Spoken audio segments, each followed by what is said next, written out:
Welcome dear students. Today topic is Neil Bohr's atomic theory यानी नील Bohr की एटमी theory. In 1913 1913 में Niels Bohr presented a new atomic theory. Niels Bohr ने पेश की एक नई एटमी थ्योरी टू ओवरकम ख़त्म करने के लिए द डिफेक्ट्स नुकास या ख़राबियों को ऑफ रिदरफोर्ड एटॉमिक मॉडल. रिदरफोर्ड के एटमी मॉडल में मतलब रिदरफोर्ड के एटमी मॉडल में जो डिफेक्ट्स थी उसको ख़त्म करने के लिए नील बोहर ने 1913 में एक और एटॉमिक थ्योरी पेश की. Bohr considered hydrogen atom as a model और बोहर ने उसमें हाइड्रोजन एटम का इस्तेमाल किया मॉडल के यानी नमूने के तौर पर. This atomic model was based on the following assumption और ये जो एटमी मॉडल था इसकी बुनियाद मंदरजेल नुकात पर थी. अब पहला, electron are revolving around the nucleus in one of the fix circular paths called shell और ऑर्बिट.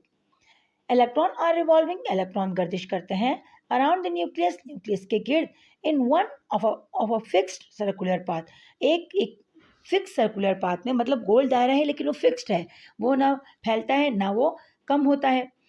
और इन पाथ्स को हम शेल्स कहते हैं या इनको ऑर्बिट्स कहते हैं. इसका तीसरा नाम एनर्जी लेवल भी है. Each orbit has a fixed energy और हर ऑर्बिट की अपनी एक खास तवानाई है. These orbits are also called energy levels और इसको हम एनर्जी लेवल्स भी कहते हैं क्योंकि आपके पास जो यहाँ पर हर एनर्जी लेवल्स के यानी हर ऑर्बिट की अपनी अपनी एनर्जी है. तो नील बोहर ने पहला आपके पास जो एटम का जो थ्योरी थी उसमें पहला नुकात ये था कि इलेक्ट्रॉन रिवॉल्व करते हैं न्यूक्लियस के गिर्द लेकिन एक फिक्स सर्कुलर पाथ में. उन सर्कुलर पाथ्स को हम शेल या ऑर्बिट कहते हैं और इन शेल और ऑर्बिट्स की एक खास एनर्जी होती है जिसे हम एनर्जी लेवल्स कहते हैं.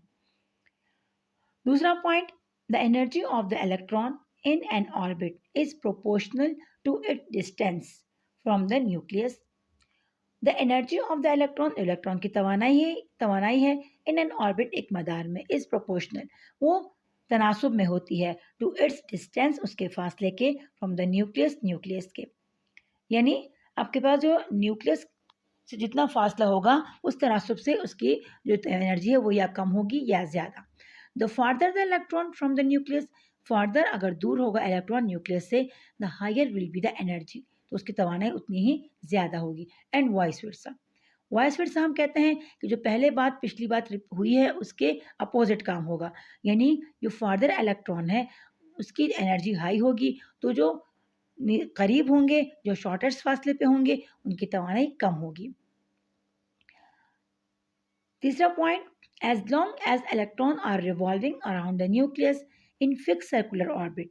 एज लॉन्ग एज जब तक इलेक्ट्रॉन आर रिवॉल्विंग, इलेक्ट्रॉन गर्दिश करेंगे अराउंड द न्यूक्लियस, न्यूक्लियस के गिर्द इन फिक्स सर्कुलर ऑर्बिट, एक फिक्स सर्कुलर ऑर्बिट में यानी मदार में, दे डू नॉट गेन और लॉस एनर्जी, ना वो तवानाई गेन करेंगे ना वो तवानाई लॉस करेंगे.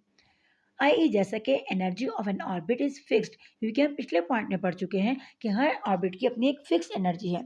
यानी यहाँ पर ये कहते हैं कि अगर ये अपने शेल के अंदर कोई इलेक्ट्रॉन रिवॉल्व कर रहा है, ना वो पिछले शेल में जा रहा है ना वो अगले में जा रहा है, तो ना वो तवानाई गेन करेगा ना वो तवानाई लॉस करेगा क्योंकि उसकी जो फिक्स तवानाई है ना वो कम होगी ना वो ज़्यादा होगी.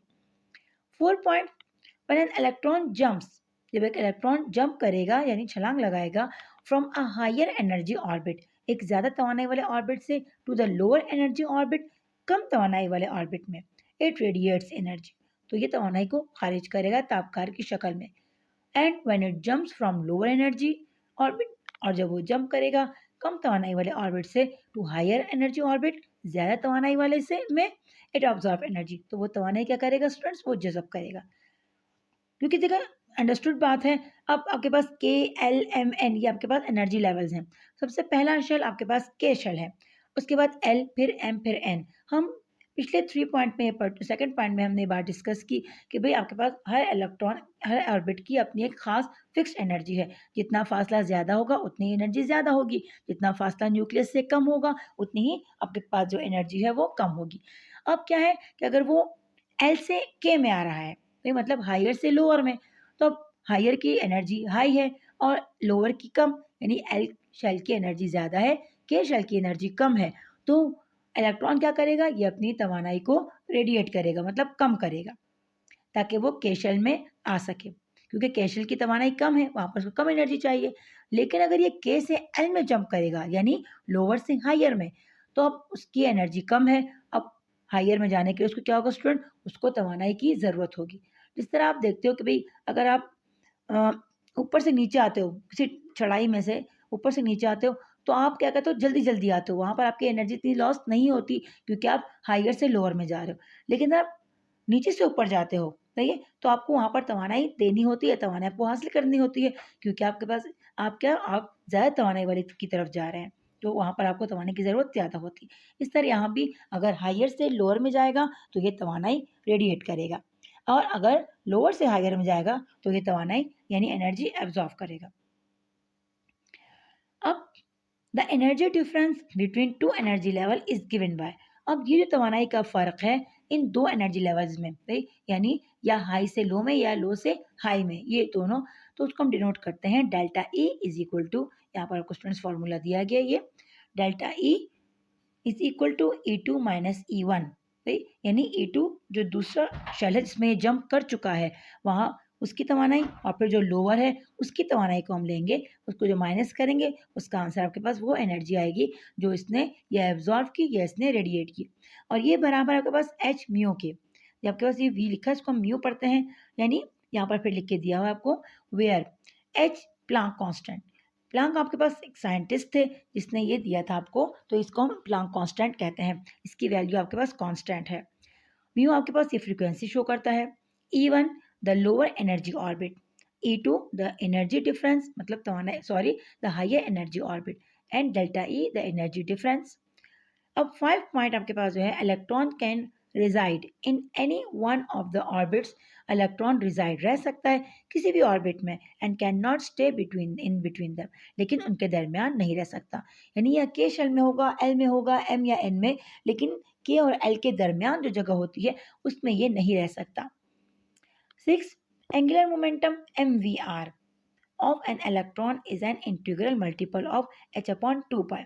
एंगुलर मोमेंटम मतलब जो भी आपके पास सर्कुलर मोमेंट होती है उसमें आपके पास जाहिर है एंगल बनता है, कोई ना कोई रेडियस होगा, कोई ना कोई डायमीटर होगा, तो उसको हम एंगुलर मोमेंटम कहते हैं जो कि एंगल में हो यानी सर्कुलर ऑर्बिट में हो।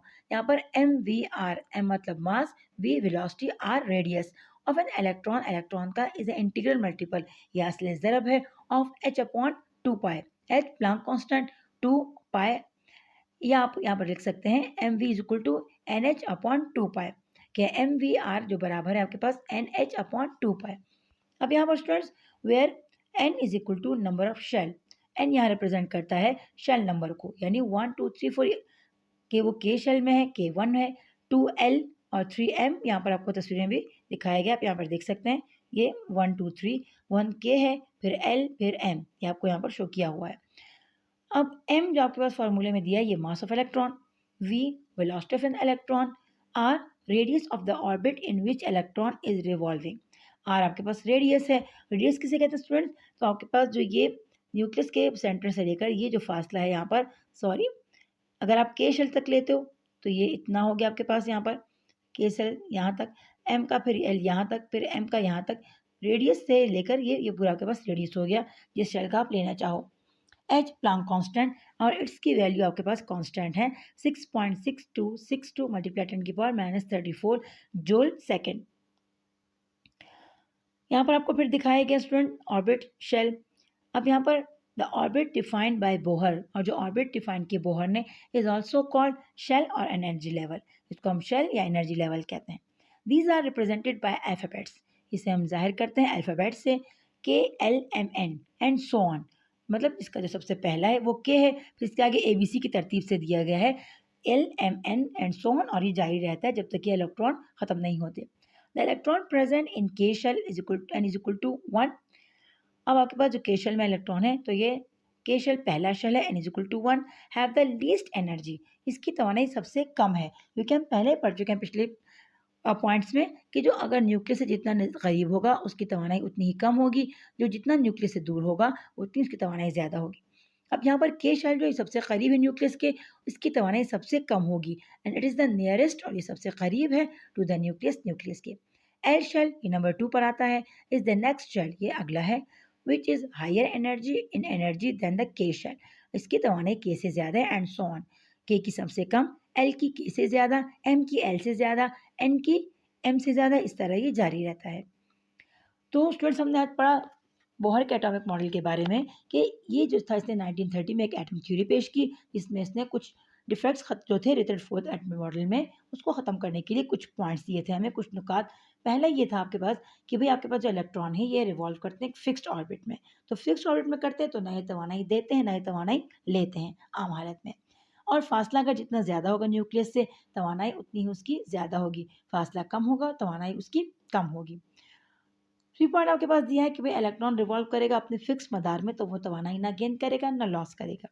4 पॉइंट में आपको ये दिया था कि अगर वो हायर से लोअर में जाएगा तो तवानाई रेडिएट्स करेगा और अगर लोअर से हायर में तो तवानाई एब्जॉर्ब करेगा। 5th में आपको दिया था कि आपके पास जो है ये के एल एम इन ऑर्बिट्स के अंदर तो इलेक्ट्रॉन ले सकते हैं लेकिन जो उनके दरमियान जो सेंटर की जगह है आपके पास, यानी ये जो बीच की जगह है, सॉरी ये वाली बीच की जगह, यहाँ पर इलेक्ट्रॉन नहीं रह सकते। ये तो या के में होंगे या एल या एम या किसी भी शेल के अंदर होंगे।